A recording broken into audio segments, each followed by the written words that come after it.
Hi friends, welcome back to my channel My Life. எல்லாரும் எப்படி இருக்கீங்க? எல்லாரும் சூப்பரா இருக்கீங்கன்னு சொல்லி நானுமே நம்புறேன். எனக்குள்ள வீடியோ பார்த்தீங்கன்னா சிவராத்திரி டே அன்னைக்கு எடுத்த vlog தான் நான் உங்களுக்கு ஷூட் பண்ணியிருக்கேன். ஸோ மார்னிங்ல இருந்து நைட் வரைக்கும் என்னோட டே அன்னைக்கு எப்படி மாதிரி போச்சுது, நான் எந்த மாதிரி பூஜை வச்சிருந்தேன் இதெல்லாமே ஷேர் பண்ணியிருக்கேன். சில பேரோட மைண்ட் பார்த்தீங்கன்னா ரொம்ப வந்து ஸ்ட்ரெஸ்ஸாகவே இருக்கும். ஏதாவது வந்து மைண்டில் வந்து திங்க் பண்ணிகிட்டே இருப்பாங்க. அதுலேருந்து அவங்களுக்கு ஓவர் கம் பண்ணி போகிறதுக்கு ரொம்பவே கஷ்டமாக இருக்கும். ஸோ எனக்கு அந்த மாதிரி ஸ்ட்ரெஸ்ஸாக இருக்கும் போது நான் எப்படி எனர்ஜெட்டிக்காக அந்த டேயை வந்து பாசிட்டிவிட்டியாக வந்து கொண்டு போகிறேன்னு தான் அந்த vlogல வந்து டீட்டெயில்டாக ஷேர் பண்ணியிருக்கேன். கண்டிப்பாக அந்த வீடியோ உங்களுக்கு எல்லாருக்கும் மோட்டிவேட்டடாக இருக்கும், இன்ட்ரெஸ்டிங்காக இருக்கும், சின்ன சின்ன டிப்ஸ் வந்து யூஸ்ஃபுல்லாக இருக்கும். ஸ்கிப் பண்ணாவே பாருங்கள் ஸ்டில் எண்ட் வரைக்கும். வீடியோக்குள்ளே போகிறதுக்கு முன்னாடி நம்மளோட சேனலை ஃபஸ்ட் டைம் பார்க்குறீங்கன்னா சப்ஸ்கிரைப் பண்ணிக்கோங்க. இப்போ வாங்க வீடியோ பார்த்து என்ஜாய் பண்ணுங்கள்.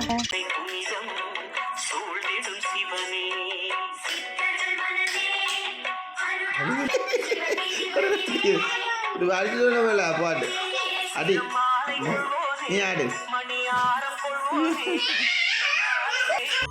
மார்னிங் எந்திரிச்சதுமே அவங்களோட க்யூட்டான ஒரு ஃபைட்டோடு தான் அன்றைக்கி டே வந்து ஸ்டார்ட் ஆகிடுச்சுது. சில டைமில் அவங்களோட ஃபைட்லாம் பார்க்கும்போது ரொம்ப க்யூட்னஸ் ஓவரோட இருக்கும். ஏன்னா பாப்புட்டி பண்ணுறது வந்து எல்லாமே வந்து க்யூட்டாக இருக்கும். அவள் அழுறது தவிர சில டைம் அவள் அழுறது தவிர ரொம்ப க்யூட்டாக இருக்கும். என்னோடய ஸ்ட்ரெஸ் பஸ்டர்னு பார்த்தா எனக்கு இவங்க 2 பேரும் தான். அன்றைக்கி ஸ்டேட்டஸ் பார்த்தீங்கன்னா நிறைய பேர் வந்து சிவராத்திரி அன்றைக்கி அவங்களோட சிவன் சாங் எல்லாமே ஸ்டேட்டஸ் வச்சுருப்பாங்க இல்லையா. அது பார்த்துட்டு இருக்கும்போது பாப்புட்டி ஃபஸ்ட்டு ஆடிட்டு இருந்தா, அம்முட்டி பேக்லேருந்து ஆடுறதை பார்த்தோன்னா அவளுக்கு லைட்டாக வந்து கோவம் வந்துடுச்சு. அதில் வந்து சின்னதாக ஒரு ஃபைட்டோடு தான் அன்றைக்கி டே வந்து ஸ்டார்ட் ஆகிடுச்சுது. பட் அந்த சின்ன சண்டை வந்து ரொம்ப க்யூட்டாக இருந்தது. மார்னிங் பிரேக்ஃபாஸ்ட் பார்த்திங்கன்னா தோசை ப்ளஸ் தேங்காய் சட்னி தான் சாப்பிட்டு முடிச்சுட்டு இப்போ குட்டீஸை வந்து கொஞ்ச நேரம் வெளியே விட்டுட்டு வெளியே தான் நின்றுருந்தேன். பாப்புட்டி பார்த்திங்கன்னா அக்கா கூட நல்லா சண்டை போடுவா, அப்படி டக்குன்னு வந்து ஜாயின் தான் ஆகிப்பா. ஸோ பாப்புட்டி பார்த்திங்கன்னா இந்த ரேபிட் பிடிக்கிறது ரொம்ப பிடிக்கும். பட் வந்து அக்காட்ட தான் கேட்பா, அக்கா அது வேணும் அப்படின்னு சொன்னோன்னா அக்கா ஓடி போய் பிடிச்சி கொடுத்துருவான். அம்முட்டி பார்த்திங்கன்னா பாப்புட்டிக்கு ரொம்ப அட்ஜஸ்ட் பண்ணுவாள். ஏன்னா ஏஜ் ரொம்ப டிஃப்ரென்ஸ் இருக்கனால என்னவோ தெரில ரொம்ப அட்ஜஸ்ட் பண்ணுவாள். பாவம் பாப்புட்டி பார்த்திங்கன்னா அடி பெண்டை நிமித்துருவாள். இன்னுமே அடித்தாலுமே கோவப்பட்டாலுமே அடுத்த நிமிஷம் அம்முட்டி வந்து ஓடி வந்துடுவா தங்கச்சி அப்படின்னு சொல்லிட்டு. ஸோ பாப்புட்டி தூக்கிக்கிட்டு கொஞ்ச நேரம் அங்கே எங்கே நடப்பேன். ஏன்னா அப்போ முன்னாடியெல்லாம் வந்து இடுப்பில் இருக்க மாட்டா, இறங்கி ஓடிடுவான். எனக்கு தூக்க ரொம்ப ஆசையாக இருக்கும். இப்போ என்ன பண்ணுவான்னு பார்த்தீங்கன்னா தூக்குனா கொஞ்ச நேரம் அப்படி அங்கே எங்கே நடந்தால் அப்படி வந்து வேடிக்கை பார்த்துட்டு இருப்பா. ஸோ அவளை அப்படி கொஞ்சம் நேரம் அவள் கூட நடந்துக்கிட்டு அப்புறம் செடிக்கெலாம் வந்து நானும் அவளும் சேர்ந்து தான் தண்ணி ஊற்றுவோம். எப்போமா அந்த வீட்டுக்கு வந்து அழுதுகிட்டே இருந்தால் அவள் செடிக்கு தண்ணி ஊற்றுவோம் அப்படின்னு சொல்லிட்டு கூட்டு வந்து அவள் வந்து டக்குன்னு வந்துடுவாள். அம்மா இங்கே அப்படின்னு சொல்லிட்டு கை காமிச்சிட்டே இருப்பாள்.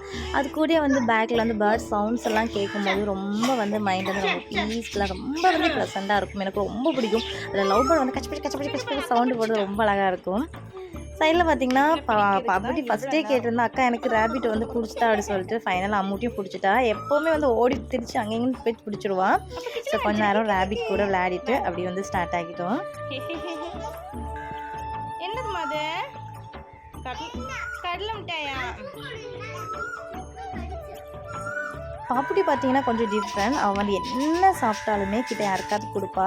அதில் மெயினாக பார்த்தீங்கன்னா டோனி, அவள் வந்து இந்த ஊந்து விளையாட ஸ்டார்ட் பண்ணாலே அப்போவுமே பார்த்தீங்கன்னா அந்த கிரில்ல வந்து நின்றுக்கிட்டு டோனிக்கு வந்து நம்ம ஏதாவது அவள் கையில் கொடுத்தனோ அதை எடுத்து டோனிக்கு கொடுப்பா. டோனியும் அவள்கிட்ட சாப்பிட்டே பழகிட்டு ஸோ டோனிக்கு ரேபிட்டுக்கு எல்லாமே வந்து கொடுப்பா. அது ரொம்ப அழகாக இருக்கும். ஏன்னா வந்து அவள் அழகாக பிடிச்சி டின்னின்னு அப்படி சொல்லிட்டு கூப்பிட்டு கொடுப்பா. ஸோ இவங்க கூடலாம் கொஞ்சம் நேரம் விளையாடிட்டு செடிக்கு வந்து தண்ணி ஊற்றிட்டு, செடி பார்த்திங்கன்னா இப்போ மணி பிளான்ட் ரீசெண்டாக வச்சுருக்கேன். நல்லா வந்து செலுத்து வந்தோன்னு எனக்கு ரொம்ப ஹாப்பி. ஸோ அதில் வந்து மார்னிங் அண்ட் ஈவினிங் வந்து தண்ணி ஊற்றுறது எனக்கு வந்து நல்லா வந்து பிடிக்கும். அதில் ஒரு 15 மினிட்ஸ் அதிலே வந்து மெல்ல டைம் ஸ்பெண்ட் பண்ணி அதில் என்னென்ன அப்படி சொல்லிட்டு ஊற்றி பார்த்து செடிக்கு தண்ணி ஊற்றிட்டே இருப்பேன். ஸோ செடி நான் பார்த்தீங்கன்னா அந்தளவுக்குலாம் வைக்கல. மேலே வந்து மதில் இருக்கு இல்லையா, அதில் ஒரு 5-6 தொட்டி வச்சுருக்கேன். அதில் ஒரு 3 தொட்டியில் மணி பிளான்ட் வச்சுருக்கேன். வேறு இதில் வந்து துளசி செடி, அப்புறம் இது ஜெவந்தி, அப்புறம் ஒரு அழகு செடி இதெல்லாம் தான் வச்சுருக்கேன். ஸோ மணி பிளான்ட் வந்து கொஞ்சம் நீளமாக வளர்ந்தணும். அதில் நல்லா சணல் கெட்டி வந்து அந்த லவ் பேர்ட்ஸ் கூடு இருக்கு இல்லையா அதை சுற்றியே நான் விட்டுட்டேன். ஸோ குட்டீஸ் 2 பேருக்குமே டிவி போட்டு வச்சுட்டு கொஞ்சம் ஸ்நாக்ஸ் வந்து தட்டி வச்சுட்டு வந்துட்டேன் கிச்சனில் பார்த்தீங்கன்னா கொஞ்சம் பால் வந்து மார்னிங் காய்ச்சது இருந்தது. ஸோ அதை வந்து தயிருக்கு உரம் ஊற்றி வச்சுட்டு ஒரு சின்னதாக வந்து ஃபேஸ்க்கும் சரி லிப்புக்கும் சரி ஒரு பேக் நான் வந்து இப்போ ரீசெண்ட் டைமாக அப்ளை பண்ணிகிட்ருக்கேன். ஸோ எனக்கு பெஸ்ட்டாக ரிசல்ட் கிடச்சிது. ஸோ அதுதான் நான் கூட ஷேர் பண்ணியிருக்கேன்.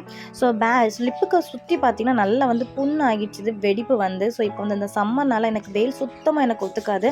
பாப்புட்டிக்கு வந்து மொட்டை போடுறதுக்காக போயிட்டு வரும்போது அந்த வெயில் நான் பைக்லேயே ட்ராவல் பண்ணி போனதுனால எனக்கு வந்து நல்லா வந்து ட்ரை ஆகி சுண்டெல்லாம் வெடிச்சு ரத்தம்லாம் வர ஸ்டார்ட் ஆகி அங்கே இங்கேன்னு கருப்பாகிடுச்சுது.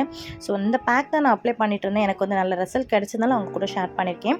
ஃபஸ்ட்டு வந்து சுகர் வந்து ஆட் பண்ணிக்கிட்டேன். சுகர், ஹனி, கொஞ்சமாக வந்து டர்மரிக் பவுடர் 3யும் மிக்ஸ் பண்ணி நல்லா லிப்புக்கு வந்து ஸ்க்ரப் மாதிரி யூஸ் பண்ணிக்கிட்டேன்.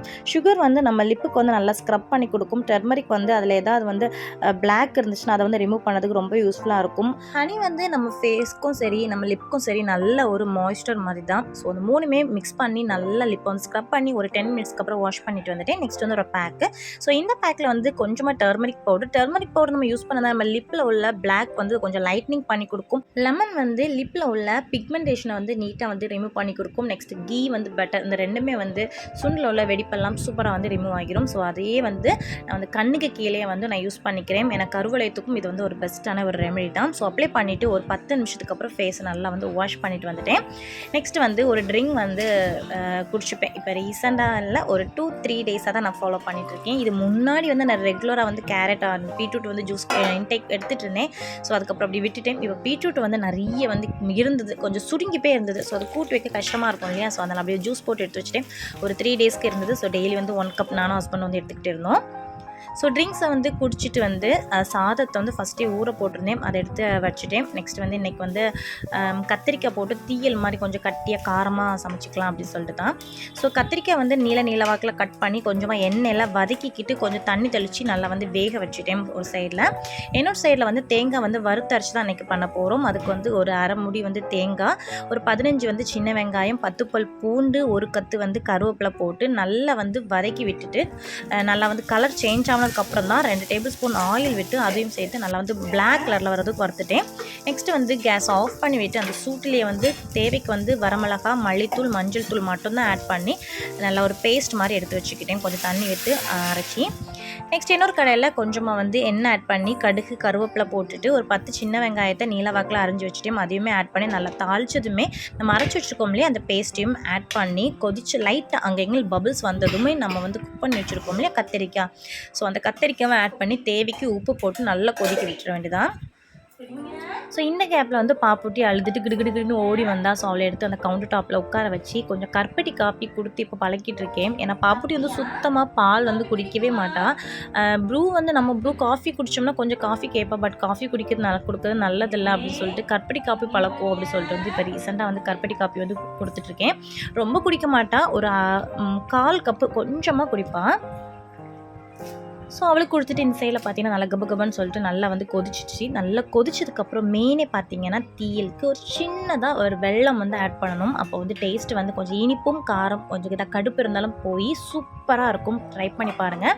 நல்லா வந்து எண்ணெயெல்லாம் பிரிஞ்சு வந்ததும் மேலே வந்து ஒரு கொத்து கருவேப்பிலை போட்டு இறக்கிட்டேன்.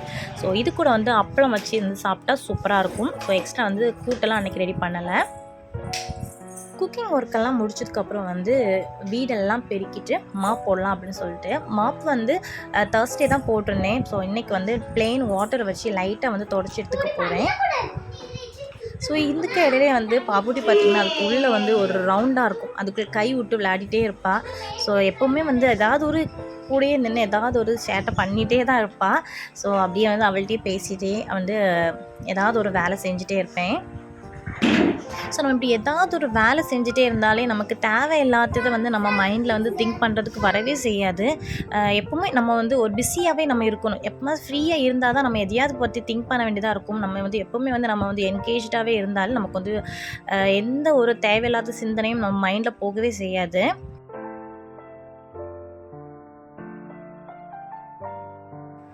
ஸோ வீட்டில் எல்லா ஒர்க்குமே முடிஞ்சு வெசல்ஸ் எல்லாமே க்ளீன் பண்ணிட்டு வருவேன். டைம் பார்த்தீங்கன்னா 1:30 மேலே ஆகிடுச்சு. ஸோ நானுமே ஃப்ரெஷ்அப் பண்ணி ஆகிட்டு வந்து 2 o'clock மேலே தான் அப்பளம் பொரிக்க வந்திருந்தேன். ஸோ அப்பளம் பொரிக்கும் போது பாப்பாக்கு மேலே எண்ணெய் தெரிக்காதா அப்படின்னு நினைக்காதுங்க. ஏன்னா கீழே வந்து ஒரு 2-3 ஸ்பூன் தான் ஊற்றிருந்தேன். ஸோ வந்து ஒரு அப்பளம் வந்து போட்டு எடுக்கிறதுக்கு கணக்காக. ஏன்னா பாப்புட்டி பார்த்தீங்கன்னா நான் கிச்சன் போனாலே இல்லை நான் ஒரு ரூம்லேருந்து ஒரு ரூம் போனாலே என் கூடயே தான் வருவாள். கீழே இறங்கவே மாட்டாள்.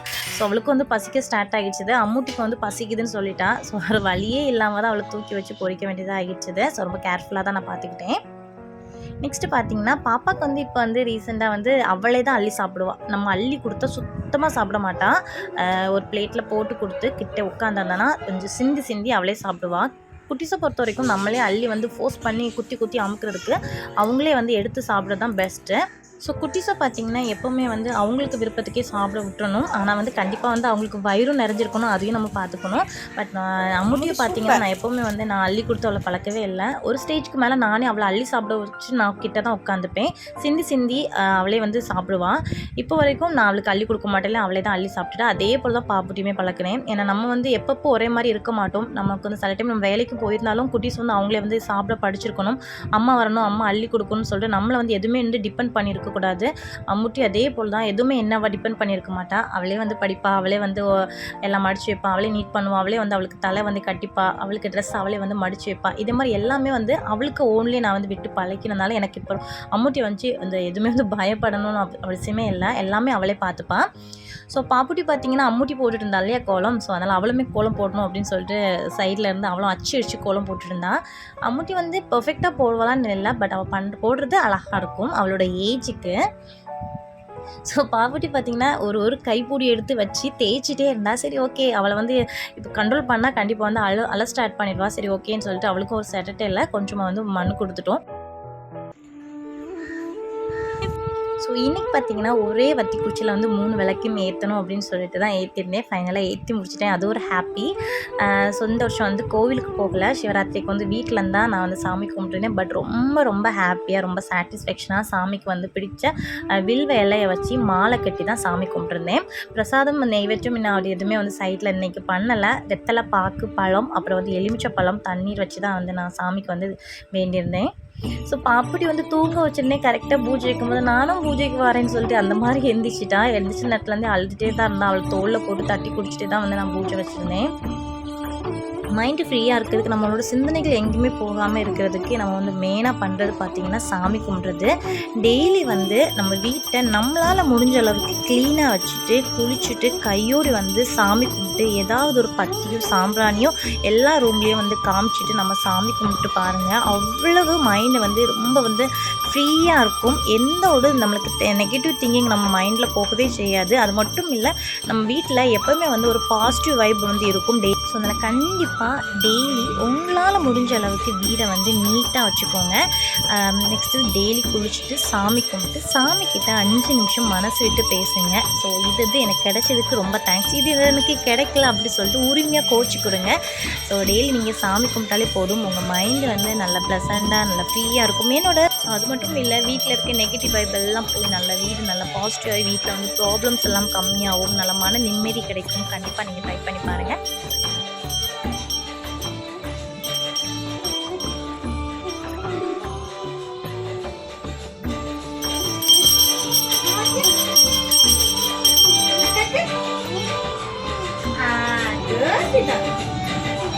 அன்றைக்குள்ள டே எனக்கு இந்த மாதிரி தான் போச்சுது. ஸோ மார்னிங்லேருந்து நைட் வரைக்கும் நீங்கள் வந்து பார்த்துருப்பீங்க. ஸோ சிவராத்திரி அன்னைக்குன்னு இல்லை, பொதுவாகவே என்னோடய டே வந்து மார்னிங்லேருந்து நைட் வரைக்கும் இந்த மாதிரி தான் போயிட்டே இருக்கும். ஸோ கண்டிப்பாக இந்த வீடியோலாம் உங்களுக்கு பிடிச்சிருக்கும்னு நினைக்கிறேன்.